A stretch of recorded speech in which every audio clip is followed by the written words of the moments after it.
الحمد لله وكفى وسلام على عباده الذين اصطفى أما بعد فأعوذ بالله من الشيطان الرجيم بسم الله الرحمن الرحيم ولكل أمة جعلنا منسكا ليذكروا اسم الله عن زيد بن أرقم رضي الله تعالى عنه قال أصحاب رسول الله صلى الله عليه وسلم يا رسول الله ما هذه الأزاحي قال سنة أبيكم إبراهيم عليه الصلاة والسلام قالوا فما لنا فيها يا رسول الله قال لكل شعرة حسنة أو كما قال عليه الصلاة والسلام۔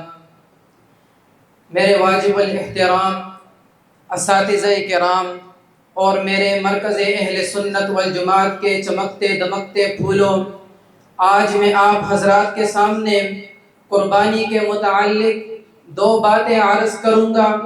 ان میں سے پہلی بات قربانی کا ثبوت قرآن اور حدیث سے، دوسری بات قربانی کو سنت ابراہیمی کیوں کہتے ہیں۔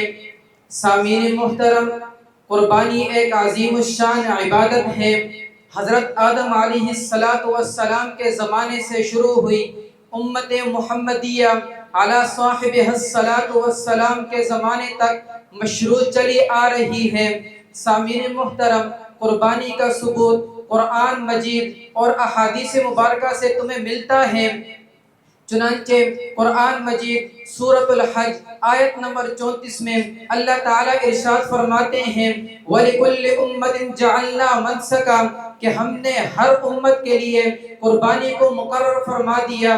اس آیت کی تفسیر میں مفتی اعظم پاکستان مفتی محمد شفیع عثمانی رحمہ اللہ معارف القرآن جلد 6 صفحہ نمبر 266 پر لکھتے ہیں کہ اللہ تعالیٰ نے جس طرح اس امت پر قربانی کو واجب فرمایا، اسی طرح پچھلی تمام امتوں پر بھی اللہ تعالیٰ نے قربانی کا حکم لگایا تھا۔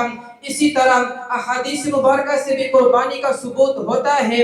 ابن ماجہ کی روایت ہے، زید بن ارقم رضی اللہ تعالی عنہ راوی ہیں، آپ صلی اللہ علیہ وسلم سے پوچھا گیا یا رسول اللہ ما هذه الاضاحی، قربانی کیا ہے، قربانی کی حقیقت کیا ہے؟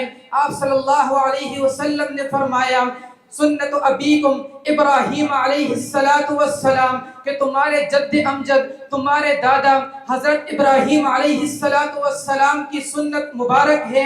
صحابہ نے عرض کیا یا رسول اللہ ہم قربانی تو کرتے ہیں، ہمیں اس پر کیا اجر ملتا ہے؟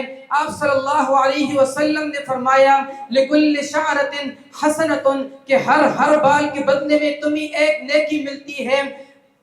دوسری روایت سنن ترمذی کی روایت ہے، جلد 1 صفحہ نمبر 275 پر یہ تفسیر موجود ہے۔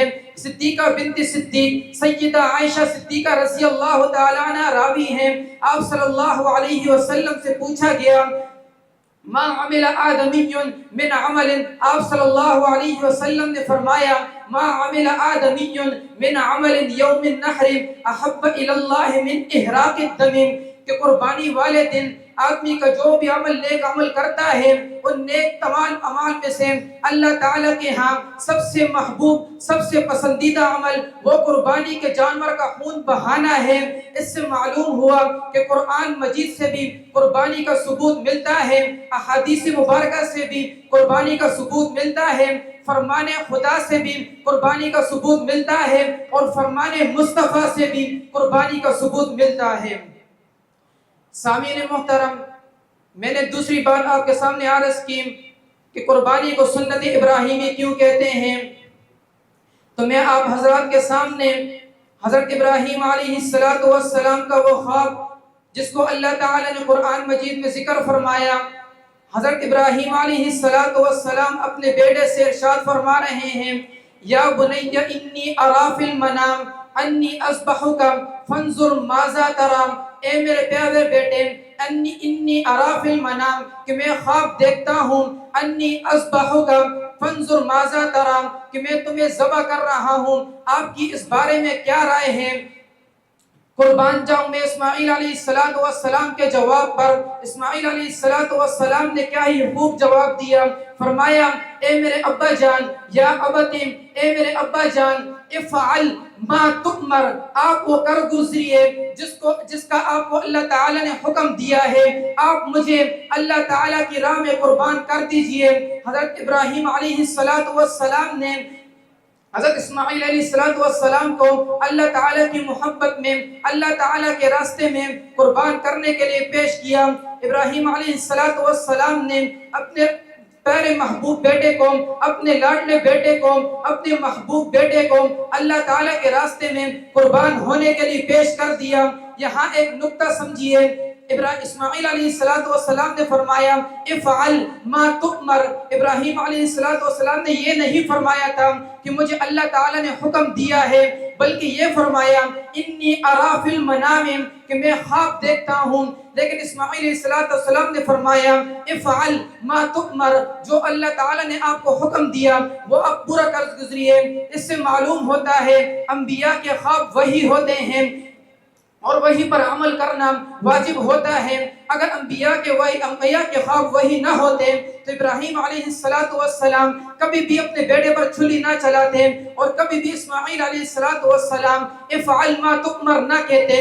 بس آخر میں اتنا ہی کہوں گا، اس سے ظاہر ہو گئی عظمت خلیل اللہ کی، اس سے ظاہر ہو گئی عظمت خلیل اللہ کی، ہے کلام اللہ میں مدحت خلیل اللہ کی۔ رب تعالیٰ کی رضا کے واسطے اے مومنوں، رب تعالیٰ کی رضا کے واسطے اے مومنوں، آؤ کرتے ہیں ادا سنت خلیل اللہ کی۔ ذبح کرنے کے لیے جا رہے ہیں اپنے پیارے لال کو، ذبح کرنے کے لیے جا رہے ہیں اپنے پیارے لال کو۔ واہ کیا ہمت ہے خلیل اللہ کی۔ وآخر دعوانا الحمدللہ رب العالمین۔